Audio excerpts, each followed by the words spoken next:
Et c'est à l'époque où il y avait un roi puissant qu'on avait manifesté dans le visible, qui devait exercer la puissance, l'autorité divine, spirituelle, la justice.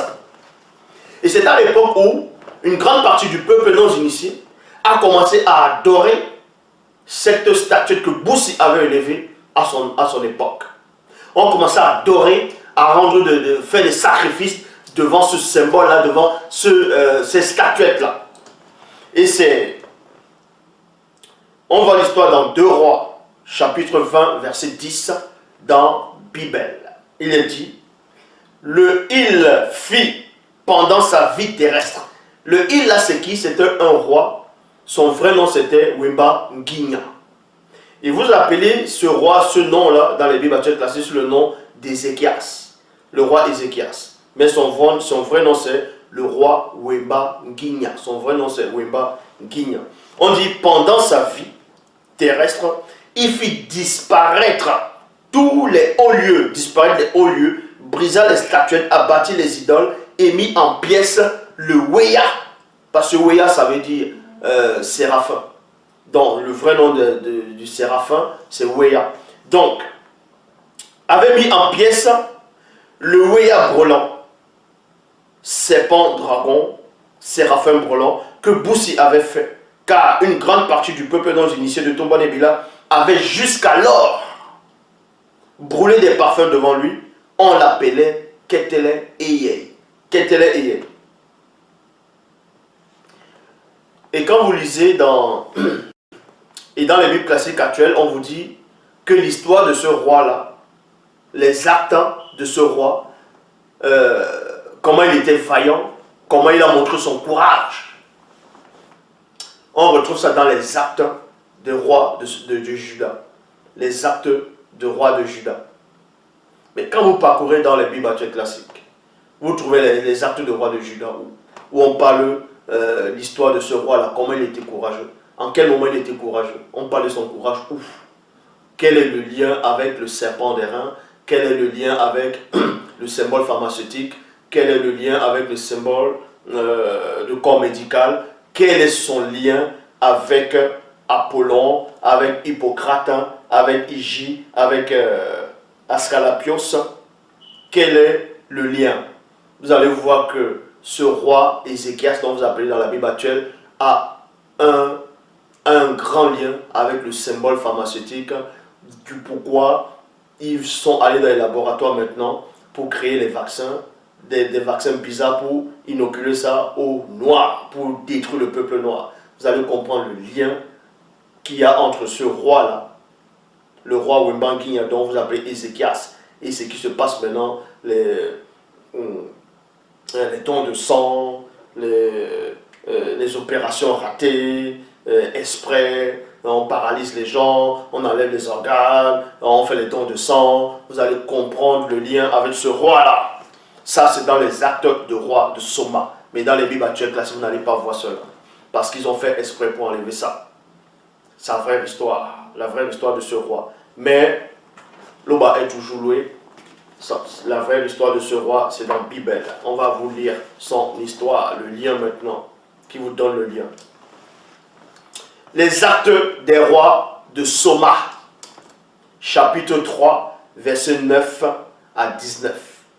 Parce que Soma, son vrai nom c'est Soma, et dans les Bibles actuelles classiques, on l'appelle Juda. Donc, les actes des rois de Soma, chapitre 3, verset 9 à 19, il est dit: ils virent plusieurs non-initiés de Tombo-Nebila en train de brûler des parfums devant le Weya brûlant, serpent dragon, séraphin brûlant, que Boussi avait fait. Donc on vous dit, à une époque très reculée, dans Wassé qui est l'Afrique, dans le continent qui est Mounielé, le roi Wemba Nginya et 3 de ses hommes de main, qui étaient experts dans l'art du combat spirituel, ce roi avait vu que quelques mètres de son palais, dans la forêt, c'était la pénombre, il a vu, il y avait des flammes qui sortaient là-bas, là, il a entendu des voix, des cris. Donc avec ses hommes de main, il avait plusieurs hommes de main, mais il a pris 3 de ses hommes de main experts dans l'art du combat spirituel comme lui, ils sont allés pour voir ce qui se passait. Et quand ils arrivent, ils voient qu'il y avait beaucoup de non-initiés qui étaient en train de brûler des parfums devant cette idole-là, devant ces statuettes, devant cette représentation que Boussi avait fabriquée à son époque, qui n'était pas une idole à son époque. Mais c'est devenu une idole, un sujet d'idolâtrie, qui va maintenant représenter à cette époque le symbole pharmaceutique et dans le corps médical. Vous allez comprendre le lien. Le roi est sorti, c'est-à-dire Wembangui à Ézéchias, est sorti avec 3 de ses hommes de main. Et quand ils arrivent dans le verset 10, et on dit, à cette vue, virgule, le roi Wembangui et ses 3 hommes de main entraient dans une violente colère. Quand ils ont vu cela, ils ont vu que c'était des abominations, que ces non-initiés étaient en train d'accomplir. Et ce roi et ses 3 hommes de main, experts dans l'art du combat spirituel, ont vu cela. Ça les a irrités. Ils sont entrés dans une violente colère parce que c'était des initiés. C'était des gens qui étaient soumis aux lois du verbe de Loba. Dès que les non-initiés les virent, ils s'écriaient, c'est le roi Wembangui. Aussitôt, les non-initiés prirent la fuite. Les non-initiés étaient en grand nombre, certes. Mais quand ils ont vu le roi et ses 3 hommes de main, ils ont crié, c'est le roi Wembangui. Ils ont laissé tous les parfums, ils ont laissé le feu de bois, tout ça là. Ils ont même laissé cette idole-là, ils ont pris la fuite. Parce qu'ils avaient peur de ce roi. Ce roi incarnait la puissance spirituelle. Ce roi devait porter son nom. Ce roi a lutté contre son nom. Il a été digne. Parce que ce roi, dans les bibliothèques classiques, on change les noms. Et ces noms-là n'ont même plus de sens. N'ont plus de signification, comme dans l'époque d'autrefois. Parce que Wembangui veut dire, tu es ma force, tu es ma puissance. Dans le monde spirituel, va envoyer une puissance. Vous voyez? Et cette puissance-là va être sur une personne, sur un roi établi. Et ce roi maintenant va d'abord lutter contre son propre nom pour porter son nom, pour être digne de ce nom. Donc, on envoie la puissance, une petite particule de puissance qui se matérialise dans le visible sur la forme d'une personne qui porte son nom, qui veut dire Wembangui, tu es ma force, tu es ma puissance. Contre le monde occulte, contre les idolâtres, contre l'idolâtrie, contre la désobéissance. Et le peuple non initié le savait. C'est pour ça qu'ils ont pris la fuite. Donc, le roi Wembangui s'approcha avec colère du serpent brûlant, non, du Weya brûlant, dans serpent dragon, séraphin brûlant que Boussi avait fait. Pendant qu'il s'approchait, des démons guerriers et religieux de haut rang firent spirituellement leur apparition. Point. Vous comprenez ici que ce peuple, parmi le peuple non initié, une grande partie qui a commencé à adorer ce serpent dragon, dans les bibliothèques classiques, on dit le serpent des reins. Quand ils adoraient, ils rendaient culte aux démons de haut rang qui étaient derrière ce symbole-là. Mais au temps de Boussi, quand Boussi a fabriqué ça, ce n'était pas les démons qui étaient derrière le symbole. C'était les vraies entités du grand ordre des choses. Ce n'était pas l'adoration, mais quand on regardait, il y avait la guérison. Il y avait la guérison. Mais vu que le peuple a commencé à adorer ça, les entités qui étaient derrière, hybrides, derrière ce symbole, cet arbre, cette effigie que Boussi avait fabriquée, ces entités se sont retirées, sont parties. Maintenant, les démons sont venus derrière pour alimenter cela, pour que ça devienne un sujet d'idolâtrie, une porte d'entrée. Et le peuple, quand ils adoraient ça, quand ils rendaient culte par rapport à ça, et c'est exactement ce qu'on voit dans plusieurs religions, ils vont adorer des démonies, ils vont adorer des choses, plein de choses en fait, dont vous voyez. Et c'est là où ce roi, quand il approche, pour détruire ces statuettes-là, avec ses hommes de main, ces démons qui étaient derrière, qui recevaient les élucubrations, qui recevaient les adorations, les parfums de ces non-initiés, ont apparu directement, spirituellement. Parce qu'eux, ils n'avaient pas apparu aux non-initiés là. Mais les non-initiés savaient néanmoins qu'ils étaient là.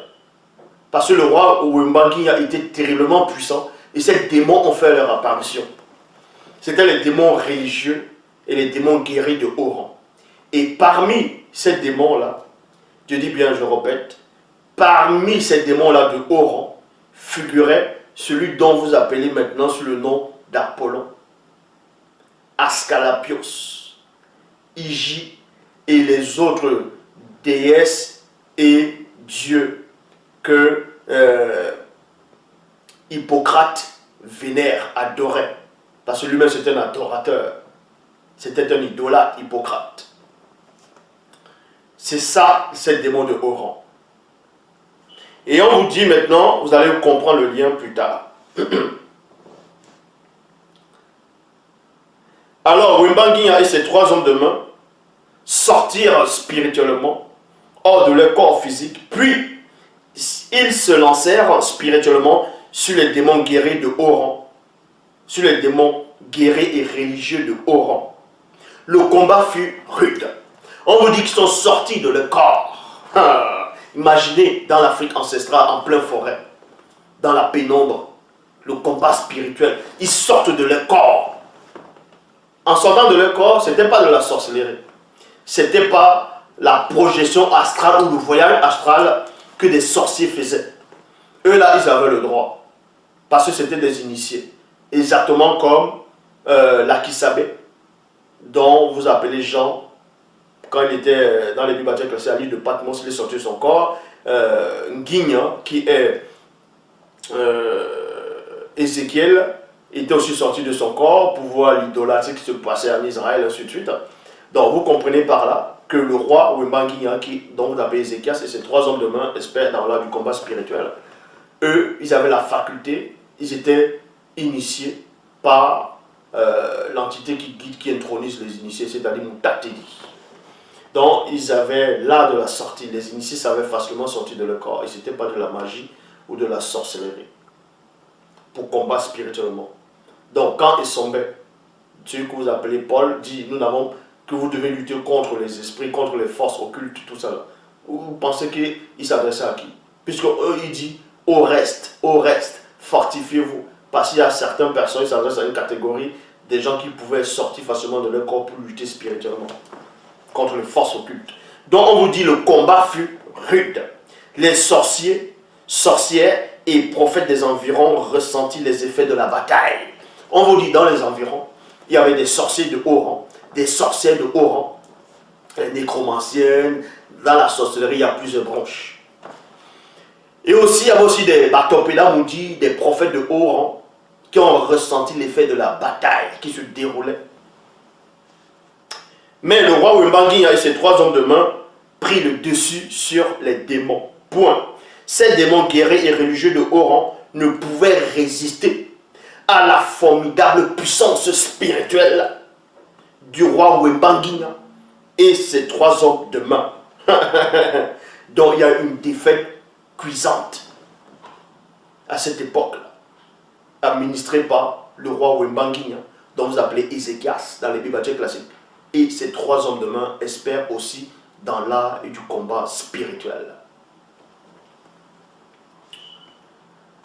Et on vous dit, alors Wembangui fonça sur le Weya Brelan, serpent dragon, séraphin Brelan, que Boussi avait fait et le mit en pièces. Il a mis ça en pièces. Bah, c'est là où il a montré son courage, que les bibliothèques classiques n'arrivent pas à décrire. Il a montré son courage, il a montré qu'il était vaillant. Donc il a mis ça en pièces. Quand les démons eurent vu cela, ils prirent la fuite et disparurent soudainement. Donc quand les démons ont vu cela, ils ont pris la fuite, ils ont disparu soudainement. C'est là où vous allez maintenant voir le lien entre le symbole pharmaceutique, entre le corps médical, les dons de sang, les organes, les vaccins qu'on injecte plus en Afrique, avec ce roi-là. Le roi a fermé une grande porte d'entrée. Donc le serpent de rein que Bous avait fabriqué va maintenant être un sujet de vénération pour une partie du peuple non initié. Pour une partie du peuple non initié. Vous voyez, une partie du peuple non initié qui va se transformer en ça. Parce que derrière les démons que le roi Guigna a, on va dire, bastonné, correctement administré, une bonne peignée, et ces 3 hommes de main, à ces démons religieux de haut rang et guerriers, figuraient Apollon, Ascalapios, Igée, dont il y avait eu des démons dedans, et Panacée. Il y avait aussi Panacée. Panacée qui est la sœur d'Igée. Panacée dans la mythologie grecque, on vous dit que Panacée est la déesse qui prodigue aux hommes des remèdes et des plantes.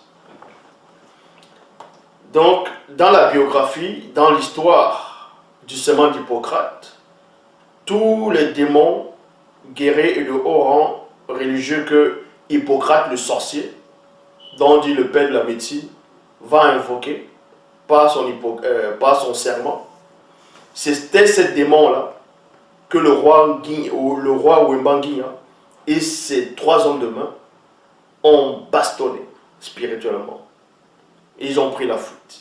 Il a détruit le symbole. Et puis ils ont refabriqué d'autres symboles dont les Grecs ont pris, ils ont changé l'image, ils ont changé l'histoire. Ils ont tout changé. Mais ces entités-là sont restées, on les appelle sous d'autres noms, en fonction des pays, en fonction des époques. Voilà ce qu'on va représenter au serpent des reins, qui est le bâton d'Ascalapios.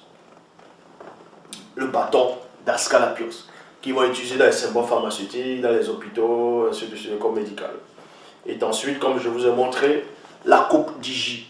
Hygie qui est la sœur d'Ascalapios. Vous voyez?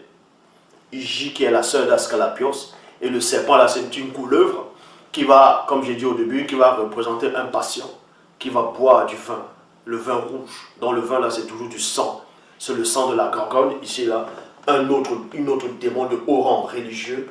Dans la mythologie grecque, la gorgone, une des gorgones qui est mondiale, qui est vraiment connue là-bas, c'était Médusa, c'est qui avait les cheveux de serpent. Et la race des gorgones, c'est pas n'importe quelle race. Dans la démonologie, dans la science interdite des démons, dans le corps, c'est-à-dire dans le monde des démons, la race des gorgones, c'est une race très ancienne. Mais là, c'est une couleuvre quand tu l'as prévu. Donc, quand ils ont vu que le roi Wembangui a détruit le symbole, a détruit cela, des siècles après, bon, au fur et à mesure, il y avait des choses, mais comme vous ne voyez pas, mais pour décider de se venger maintenant, ils ont créé ce qu'on appelle le corps médical. Parce qu'en Afrique, on vous fait croire que Hippocrate, ici et là, est le père de la médecine. Comme si, avant que Hippocrate ne soit, les Africains ne se soignaient pas. Ils ne savaient pas se soigner. Vous pensez qu'il n'y avait pas les hôpitaux? Vous pensez qu'un hôpital, c'est quoi? C'est seulement que vous entrez dans un bâtiment, vous voyez le scanner, vous voyez ceci, cela. Non. Les prophètes savaient soigner. Le roi, il y avait un roi, le roi Ézéchias qui était malade. Dans la vraie version, le prophète Bouondja, c'est-à-dire celui que vous appelez Isaïe, l'a soigné. Pas des plantes. Il y avait des gens qui savaient soigner par des plantes. Ils avaient des maisons qu'on appelait déjà, on appelait ça, bon, sur les doigts là, Ndabwa Dokita. D'autres c'est Ndaba Mianga, dans la maison des remèdes, la maison des médicaments, ou bien la maison du docteur. Vous pensez qu'on avait besoin d'attendre que les rigolos comme les Hippocrates s'amènent pour savoir que la médecine existe? La médecine a commencé en Afrique. ils se soignaient, connaissaient le mystère des plantes. Ils n'avaient pas besoin de la radio, il n'y avait pas besoin d'un scanner. Quand tu avais des symptômes, ils venaient comme ça. Là. Le guérisseur, en tout cas, quand il dit guérisseur, ne parle pas des marabouts. Ceux qui étaient experts dans les plantes médicinales, ainsi de suite, de la médecine, quand ils voyaient ton aspect, comment tu étais, ils te touchaient, ils te posent des questions, et parce que spirituellement, ils pouvaient être en contact avec ton esprit, et il saura que là, tu as un truc, tu as une boule. Là. Tu peux avoir un kyste, tu peux avoir ça, ça, ça. Et il y avait des plantes, des écorces qu'on brûlait, qu'on t'écrasait, ainsi de suite, on te donnait, tu ingurgitais ça, et ça enlevait ça. Et quand tu avais même ce que vous pouvez appeler cancer, il y avait des endroits, des plantes, on prend ça, on va macérer ça. Ça va macérer à cet endroit-là, et ça va détruire le cancer. On n'avait pas besoin d'attendre que les médecins maintenant arrivent. Là. Mais non. Donc vous comprenez ici, maintenant pour se venger de la défaite puissante qu'ils avaient eue à un moment donné dans l'histoire, vous devez aussi comprendre que les démons n'ont pas la notion du temps comme les hommes. Les démons n'ont pas la notion du temps comme les hommes. C'est là où vous voyez que maintenant ils vont se venger contre le peuple noir. Parce que le roi Wembangui, c'était un noir qui les a administré une bonne correction à ces démons-là. Et là maintenant, ils vont choisir un des disciples, un des nécromanciens qui avait l'esprit de Python en lui. Parce qu'un nécromancien, c'est celui qui a un Python en lui, un démon Python, qui va lui dire la divination. C'est un médium en même temps, le pouvoir du médiumisme, qui va lui faire entrer en contact avec les forces occultes. C'était des pratiquants. C'est pour ça qu'ils vont choisir cet homme qui était influent à cette époque, connu sous le nom d'Hippocrate, pour être les bras vengeurs contre le peuple noir plus tard. Donc pour cela, ils vont d'abord mettre une société en place, ils vont mettre un dogme en place d'abord. Donc Hippocrate va être initié par les forces occultes, Ascalapios, Hygie, ainsi de suite. Et même Apollon. Donc, il va connaître les rituels. Et c'est là, pour cela, il faut qu'il reconnaisse d'abord, il accepte d'abord d'être possédé. En fait, quand il est possédé, c'est là maintenant, après, il va faire le serment. Et ça va devenir plus tard, dans la faculté de médecine, chez le médecin, le serment d'Hippocrate. Le serment d'Hippocrate. Donc il va jurer par Apollon, il va jurer par Ascalapios, il va jurer par Hygie, donc qui est Hygie, qui va représenter la santé, Hygie plutôt qui est la fille d'Ascalapios, et non d'Apollon, qui n'est pas sa sœur, c'est la fille d'Ascalapios. Il va jurer par Panacée, dans les sœurs, ainsi de suite. Et c'est là maintenant il va mettre tout ce système en place, au fur et à mesure. Parce que derrière le plan de ces démons-là, c'est pour détruire le peuple noir. Donc, ils vont d'abord commencer à soigner les gens, à faire des expériences par des blancs, chez les blancs, les pauvres, ils vont prendre les organes. Parce que le système de prendre des organes, ça a commencé en Europe, hein, c'est pas en Afrique. C'est pas en Afrique. Hein. Quand vous voyez l'histoire en Angleterre, on parle de Jack l'Éventreur. Mais ça, ce sont des crimes rituels. C'était des crimes rituels, c'était des sectaires, des gens qui étaient dans des loges maçonniques, et en même temps, ils faisaient la médecine en même temps. Donc, cela, vous comprenez, c'était des expériences qu'ils faisaient déjà, les laboratoires, pour préparer un grand plan pour détruire le peuple noir, par rapport à la défaite cuisante que le roi Wembangui avait donnée à ces démons-là, donc Apollon, Ascalapios, Hygie, ainsi de suite. C'est là où maintenant, vous allez voir les symboles, comme j'ai montré aujourd'hui, tout à l'heure, la coupe et le bâton, avec deux serpents, deux fois un serpent, ainsi de suite. Là, ils vont maintenant faire ce qu'on appelle les dons de sang. Ils vont prendre les dons de sang en Europe, ils vont prendre les dons de sang en Amérique. Pour commencer à posséder les gens. Donc un sang va être transmis avec une autre personne parce que le sang Dans le sang, il y a des informations dans le sang. Le sang, il y a l'information dans le sang. Il y a des bactéries dans le sang. Il y a autre chose que vous ne voyez pas. Les démons, ils peuvent traverser.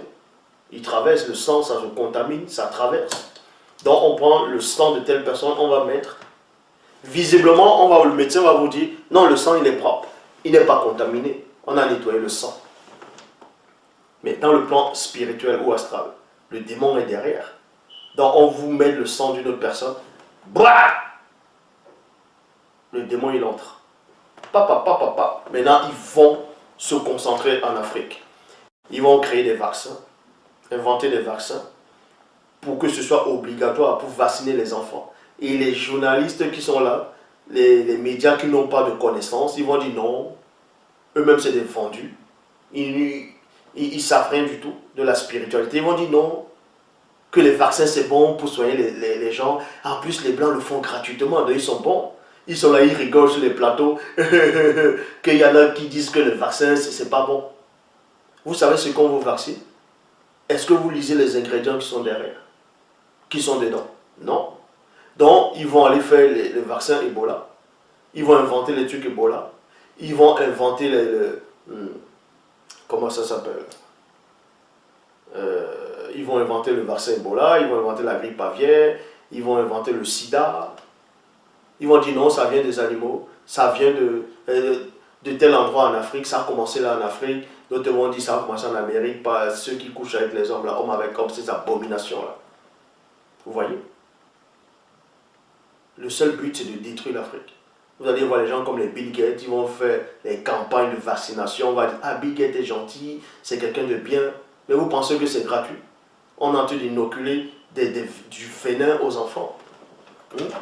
Le vaccin, comme je vous ai montré, ça c'est une seringue, la piqûre. La piqûre va représenter le dent, plutôt la dent du serpent. La dent du serpent. La piqûre va représenter la dent du serpent et le liquide qui est à l'intérieur va représenter le venin qu'on va vous administrer. Vous voyez? Là, ça va représenter le serpent, la dent du serpent. Vous voyez? Ça va représenter la dent du serpent. Quand tu s'abreuver, regardez.